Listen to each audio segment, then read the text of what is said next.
Hello. Moving abroad and living abroad might sound so exciting, and it is. But then it gets real. It gets hard. It gets challenging. And that's when the rubber hits the road. What is required for you to make a move abroad and stay there long term? Well, that's what this video is all about. So stay tuned. Thank you so much for joining me today. If you're new here, welcome. I'm Patricia Brooks. I'm an American who moved to France in 2018, and now I help people find the confidence and courage to make the leap. And on my channel, I talk about my life in France, moving abroad, and how to dig down deep to find the willpower, the grit, to do those things in life that matter to you most. And today I am going to talk about one characteristic that I have that has allowed me to stay in France for as long as I have. All right. But before I jump into how it relates to my move abroad, I want to share a story with you. Back in 2000, I decided I wanted to lose weight, and I was going to do this with a couple of friends from work. We signed up for Weight Watchers. And I followed the program and I lost 50 pounds. And people told me, oh, girl, you look so good. You don't need to lose any more weight. And I listened to them. I hadn't really set a weight loss goal, but other people thought, 50 pounds was good. So I stopped there. But you know what happened? A year and a half later, I had put that weight all back on. Why? Because I did not have stick-to-itiveness with the Weight Watcher program. I stopped doing the things that got me there in the first place. And it is the same when you make a move abroad. You can get here, but if it gets challenging or if you stop doing the things that helped you get here in the first place, you can find yourself rebounding. And that might not be what you want. And that is what we're going to unpack today. All right. So I want to give you a happy ending to this story because 12 years after my first weight loss journey, I decided I was going to lose weight again. This time I was on my own. It wasn't with some friends from work. And this time around, this was back in 2012, I lost 75 pounds. I didn't allow other people to tell me, how much weight I needed to lose or didn't need to lose. More importantly, my reason for wanting to lose weight was different. And I think that is what allowed me to have this stick-to-itiveness, which is a requirement for staying abroad long-term as well. All right. So I want to kind of unpack that a little bit for you. So the first time I lost weight, it was kind of a little bit of a competitive sort of thing, kind of an external thing. I also wanted to look better in my clothes, right? Not a horrible reason, but not the deepest reason in the world either. In 2012, I was working a job that I didn't feel like I had much control over. I wasn't being given meaty projects, and I wanted a challenge. I was going through a divorce. My father had recently died, and so it felt like my life was spinning out of control, and I wanted to have some semblance of control in my life. And I remembered when I had lost weight back in 2000 that it felt like I was in control. I could choose to eat that or not, and it was my choice. And so I decided I was going to lose weight again.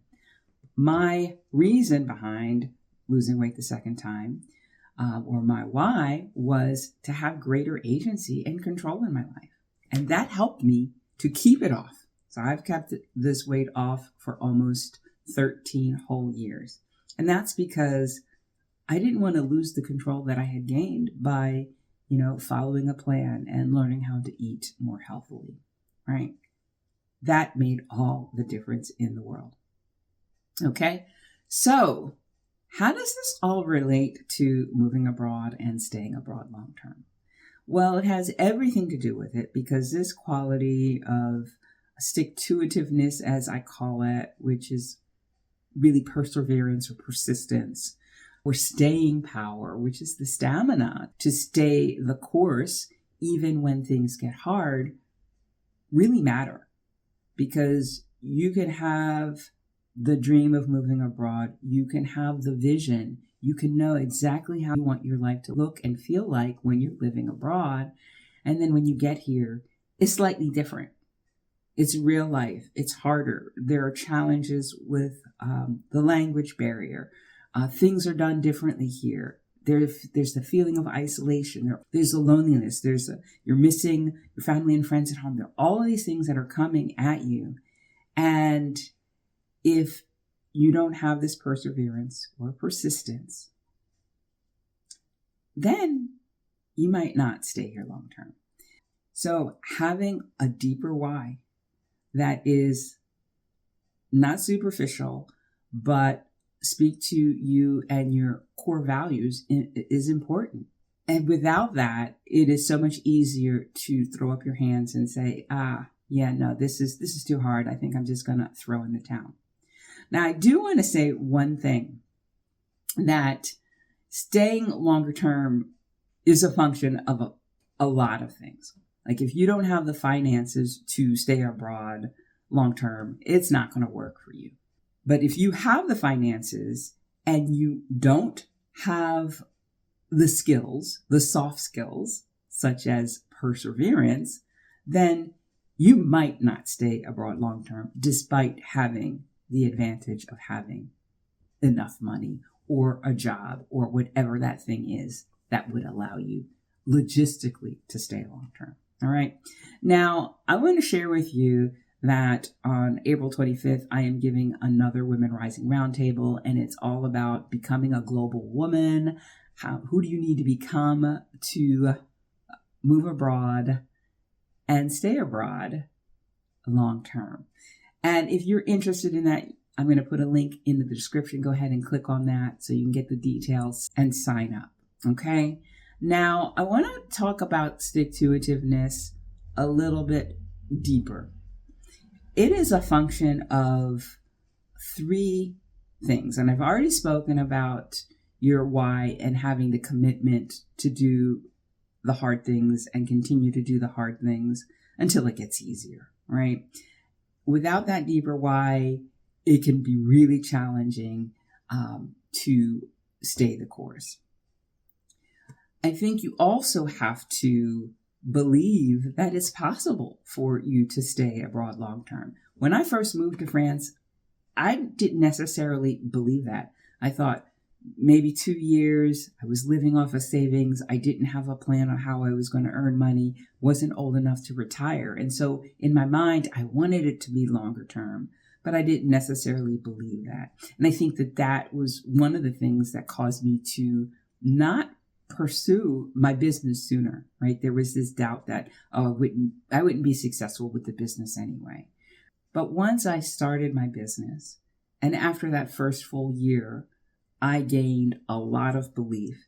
And that came from I was doing the work and I was earning the money, but that also came from an external source, the French government, who gave me a 4-year visa based on what I had done in my first year in business. And that made me believe, oh yeah, I can stay here longer term. Because if they believe in me, then I can believe in myself. And then the third thing that I think is vital for you to have this staying power is you have to believe that you deserve to stay long term. Because if you don't believe that you are worthy of this, then you might do things that sabotage your ability to stay long term. Maybe you have enough savings to last so that you can get a business off the ground, or until you can find work, or whatever the case is for you. But if you don't believe that you are worthy or deserve to stay here long term, maybe you might blow through that money faster than you need to and find yourself returning home, right? You don't have that worthiness. For me, I don't necessarily believe that worthiness was such a big deal in the beginning for me. I think the idea that I felt like an imposter may have played a little bit in this area. because I was living off savings. And so people would say, oh, you made this move abroad. I'm like, yeah, but I'm living off savings. And I guess in some ways that felt like maybe I was cheating. I don't know why. I was living abroad. I was doing the work. But once I started working my business, then that kind of eliminated any feeling of being an imposter. So yes, this quality, whatever you want to call it, staying power, stick-to-itiveness, perseverance, is vital in making a move abroad, because you've got to do a lot of upfront work to make the move abroad happen, but then in staying abroad as well. And those three things on that success congruence triangle are important. So important to work on yourself before you make the move abroad, because it will allow you to move through the challenges that you will face when you're here much more easily. And so that's why I am offering this Women Rising Roundtable, Becoming a Global Woman. Who do you need to become to move abroad long term? And I'm really excited about it. It is a small group of women, 9 in total, who will come together. You will have pre-work that will set us up for a great conversation. You will start to understand which qualities and characteristics are required and which ones you have down pat and which ones you kind of need to work on so that you have more of a chance of success and of staying long term. You will have opportunities to do some activities to help start to build those qualities. And you'll also be able to have conversations with other people who are planning a move abroad or who have just made the move abroad and who might be struggling a little bit, but who want to get all of these blocks out of the way so that they can stay long term. And in that conversation, it's wonderful because you get to hear that, the things that you're thinking about or feeling are not unique to you. You get the sense that, I'm not crazy for wanting to do this. I'm not crazy for feeling the way that I feel. And it's a really empowering workshop. So if that sounds like something that you would enjoy joining, it's on April 25th. I'm going to put a link to that in the description and overhead so that you can click on that and get the details and sign up. As of the releasing of this video, 6 spots remain. So you don't want to miss out. Be sure to sign up now. All right. So stick-to-itiveness. Is this a quality or characteristic that you struggle with, or is this something that you're good with? Can you check this one off and move on to the next one? Let me know in the comments. All right. I want to thank you once again for joining me today, staying all the way to the end. Be sure to give this video a thumbs up, share it with friends, subscribe, and I will see you again next time. Bye for now.